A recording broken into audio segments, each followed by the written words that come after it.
susah ya men-search kasus serupa di negara lain di Google. Bahwa ada presiden atau mantan presiden di negara entah di mana itu, saya cari di Google itu nggak pernah ada seperti ini. Warga negaranya ditersangkakan, dipenjarakan hanya karena menganalisis ijazah mantan presidennya itu cuma ada di Indonesia. Dan banyak pula pembelanya, itu yang paling menyedihkan. Oke, selanjutnya ya, ini satu-satunya kejadian serupa di Indonesia. Dan mungkin nanti penelitian yang melibatkan dokumen-dokumen penguasa lainnya akan ada tersangka lain dan bahkan mungkin kami akan ditersangkakan lagi. Ini buku saya, Gibran Endgame, Wapres tak lulus SMA. Tak pernah punya ijazah SMA baik dalam dan luar negeri. Laporkan lagi Ade Darmawan. Kalau tadi 11.000% Anda yakin tidak punya ijazah SMA berapa persen nih? Tapi kalau yang ini yakin nggak palsu ini ijazah palsu atau memang nggak? Kalau ijazah SMA sih. Ini udah closing statement ngomong terus deh. Kan nggak salah. Saya bilang nggak salah. Maksudnya Lu Anda buat yakin, closing statement sendiri, gue buat sendiri. Bung Rismon, Kan saya Anda cuma meyakini bilang. bahwa ijazah Wapres Gibran itu tidak ada? Tidak ada. Jelas tidak ada ijazah SMA-nya kan? Benar. Nggak ada. Oke, silakan.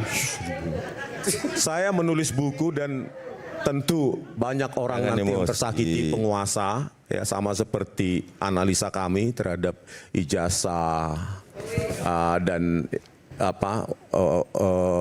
lembar pengesahan pembimbing skripsi si mantan ya.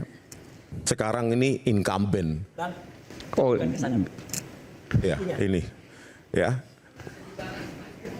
Gibran Endgame, Wapres tak lulus SMA. Tak pernah punya ijazah SMA baik dalam dan luar negeri. Ini bukunya. Terus nanti orang-orang seperti Ade Darmawan dan Fitra Romadhoni pasti berlomba-lomba itu ke Bareskrim atau ke Polda. Laporkan Rismon. Mereka hanya bermodalkan mulut. Kapan saya laporkan kau lah jangan sebut nama saya. Orang-orang semacam, bukan kalian. Saya pernah laporin kalian. Mereka hanya bermodalkan jilat-menjilat. Bisa nanti Rismon ditersangkakan lagi. Jangan difitnah kita menjilat. Orang-orang semacam, bukan kalian. Ya, inilah cobaan dan tantangan kita di negara demokrasi yang literasinya rendah, ya, yang memanfaatkan orang-orang yang tidak pernah menghargai karya cipta, ya, sebagai buzzer, sebagai apapun itu, YouTuber atau apa. Sampai detik ini kami menunggu bantahan ahli kalian mana sih terhadap buku Jokowi's White Paper? Mana? Ini juga nanti nggak dibantah, cuma dilaporkan.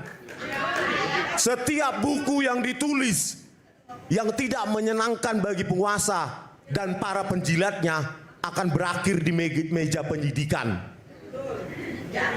Dan ini menjadi sejarah buruk bagi bangsa kita.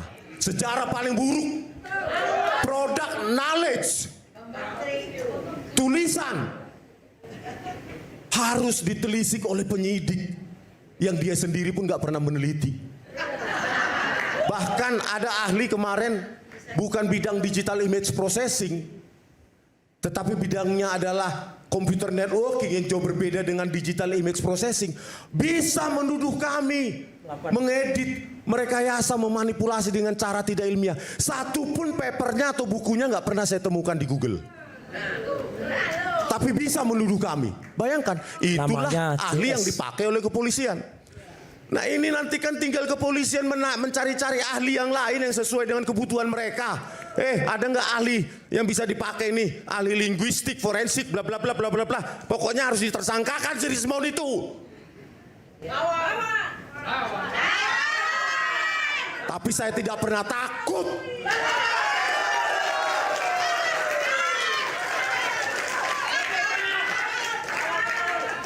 Kalau memang Wapres Gibran Raka Buming Raka pernah memiliki ijazah SMA baik dalam dan luar negeri, silahkan tuntut saya.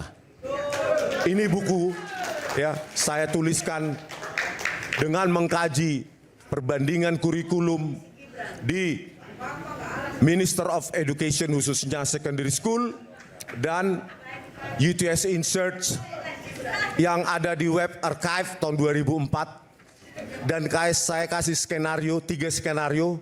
Pertama, di Orchid Park Secondary School sampai kelas 9 dan kelas 10 alias kelas 1 SMA plus English program di UTS Insearch, hasilnya tidak setara dengan ijazah SMK ataupun SMA. Skenario kedua, ya, kelas 10 di Orchid Park Secondary School plus Foundation Studies juga saya kaji tidak setara dengan SMA maupun SMK, maupun yang terakhir skenario ketiga adalah kelas 10 di Orchid Park Secondary School plus diploma 2 tahun.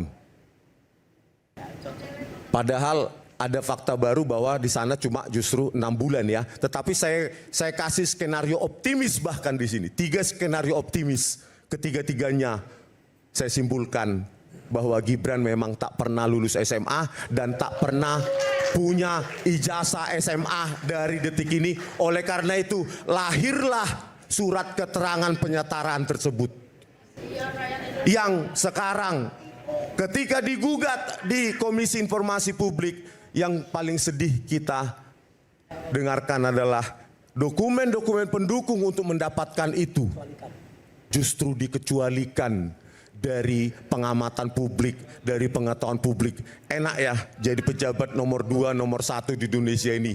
Ya, sementara teman-teman kita, anak-anak kita untuk mendaftarkan pekerjaan yang gajinya UMP saja, dia harus menunjukkan ijazah aslinya. Ini RI 2. Bang Adi tadi bilang, termul. Ya enggak dong.